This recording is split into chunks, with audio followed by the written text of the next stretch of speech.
ఇప్పుడు డబ్బులు పట్టడం మీకు ఎలా అనిపిస్తుంది? చాలా ఆనందంగా ఉందండి. నేను రైతునండి, ఆ, నాకు 4 ఎకరాలు ఉంది. నాకు డబ్బులు ఎమ్మట పడిపోయినాయి డబ్బులు. ఉమ్, చాలా ఆనందంగా ఉందండి. ఉమ్. గతంలో ఎలా ఉండేది? గతంలో అసలు సొంత లెక్కల్లోకి వెళ్ళిపోయేది కదండి ఏదైనా సరే. ఉమ్, చాలా దారుణంగా చూడండి, ఎంత వైజాగ్ కాకినాడలో చూడండి ఎంత అవాలా జరిగి ఎంత అయితే పవన్ కళ్యాణ్ గారు తిరిగి పట్టుకున్నాడు. ఉమ్. వాళ్ళు చేసిన పని కాదేంటండి ఇది.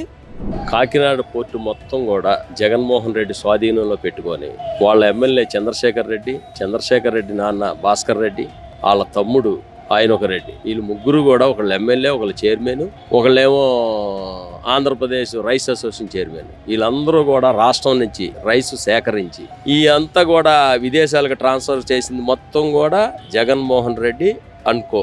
కొంతమంది అధికారులు తప్పు చేసిన వాళ్ళని సస్పెండ్ చేయడం, శిక్షించడం తప్పంటారా? తప్పు కాదండి. ఇంకా ఇప్పుడు ప్రజలందరూ ఏమనుకుంటున్నారంటే చాలా లేట్ చేస్తున్నారని. అసలు చూడాలి, అందరూ చూడాలి. రోడ్ల మీద ఏ తప్పు చేయని రఘురామకృష్ణరాజు గారు కానీ, చంద్రబాబు నాయుడు గారు కానీ, ఇంకెంతో మందిని అట్లా చేశారు. ఇన్ని తప్పులు కళ్ళెదుట కనపడతా సిబిఐ, సిఐడి వీళ్ళందరూ అసలు చూడవసరం లేదండి. ప్రతిదీ కాగితాల మీద ఉంది. అట్లాంటి వాళ్ళని కూడా ఇవాళ వరకు శిక్షించలేదంటే ఐపీఎస్, ఐఏఎస్లు, కింద స్థాయి ఉద్యోగులు ఇవాళ కూడా కాకినాడ పోర్టులో ఈ విధానం 1000 టన్నులు బియ్యం రవాణా అవుతున్నాయంటే యాక్షన్ తీసుకోలేదంటే ఒక విధంగా తెలుగుదేశానికి ఇది చెడు పేరు తెస్తుందో ఏమో అన్నంత బాధ అనిపిస్తుంది. మొన్నే చెప్పారు ముఖ్యమంత్రి గారు, ఎవరైనా ఫ్లైట్ దిగినా, ట్రైన్ దిగినా, అక్కడి నుంచి బస్సుకి వెళ్ళినా, బండి మీద వెళ్ళినా, కారు మీద ఇంటికి వెళ్ళేదాకా కూడా ఇంత గతుకు తగలకూడదన్నారు. అలాంటి గతుకు కానీ తగిలితే అక్కడున్న తగిన ఇంజనీర్లు, అక్కడున్న వర్కర్లను సస్పెండ్ చేస్తారు కూడా అన్నారు. అదే రకంగా వేగవంతంగా గోతులు పూడ్చే కార్యక్రమం జరుగుతుంది. మా నియోజకవర్గాల జిల్లాలో కూడా మేము తిరుగుతున్నాం. చాలా స్పీడ్గా జరుగుతుంది. సంక్రాంతి కల్లా ఆ పని పూర్తవుతుంది కూడా సందర్భం తెలియజేస్తున్నాం. గతంలో ఈ రోడ్లు ఈ ఇంకుడు గుంతల్లో వెళ్ళేసరికి చాలా ఇబ్బందిగా ఉండేది. అలాంటిది ఇప్పుడు చాలా హ్యాపీగా ఫీల్ అవుతుంది.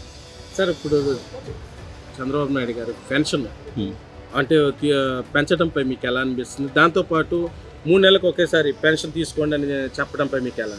ఇది చాలా మంచి నిర్ణయం అండి. ఇది గత ప్రభుత్వంలో అసలు అయితే అతను 250 రూపాయలు ఇలా పెంచుతామని 5 ఏళ్ళకి చెప్పారు.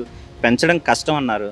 అలాంటిది గవర్నమెంట్ వచ్చిన వెంటనే ముందు పాత ఏరియర్ డబ్బులతో సహా ఈ గవర్నమెంట్లో మొదటి నెల 7,000 రూపాయలు ఇచ్చారు. అలాగే 4,000 రూపాయలు ఇస్తున్నారు.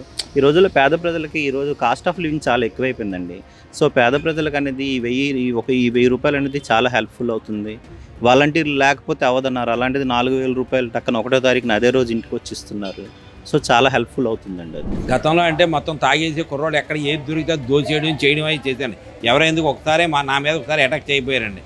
మేము నామవారం చెప్పి సైడ్ రూట్ నుంచి వస్తున్నాను. కొంత గవ్వ వచ్చి మా బైక్ ఆఫ్ చేయండి. నా వెనకాల కూర్చున్న ఆ ఊరు స్థానికుడండి. రే అనేసరికి ఏమన్నా మీరా మాకు పట్టకొట్టారని కూడా వెళ్ళిపోయారండి. రాత్రి 8ంటికి తాగేసాలు ఏం చేస్తున్నారో వాళ్ళకే తెలుసండి. ఇప్పుడు తాగడానికి భయపడుతున్నారన్నమాట. గంజాయి అనేసరికి ఎక్కడెక్కడ పల్లెటూరులో ఎక్కడికాడికి వచ్చేయింది. ఇప్పుడు ప్రతిదీ చంద్రబాబు నాయుడు వచ్చిన తర్వాత అదుపాద్యంలోకి వచ్చిందండి.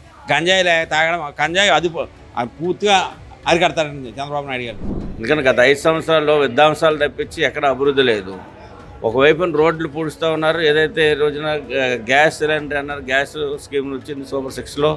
మరి ఈ రోజున పెన్షన్స్ ఏదైతే 1000 రూపాయలు పెంచి మరి ఒక రోజు ముందు బిఫోర్గా పెన్షన్ 31వ తారీఖు కంటే ముందే ఇవాళ పెన్షన్స్ ఇస్తూ ఉన్నారు. ఇవాళ ప్రజలందరూ కూడా స్వేచ్ఛగా మాట్లాడుకోవడానికి అవకాశం వచ్చింది. అన్ని డిపార్ట్మెంట్స్ ఇవాళ ఎంప్లాయీస్కి కూడా మరి నెల 1వ తారీఖు వేతనాలు పడుతూ ఉన్నాయి.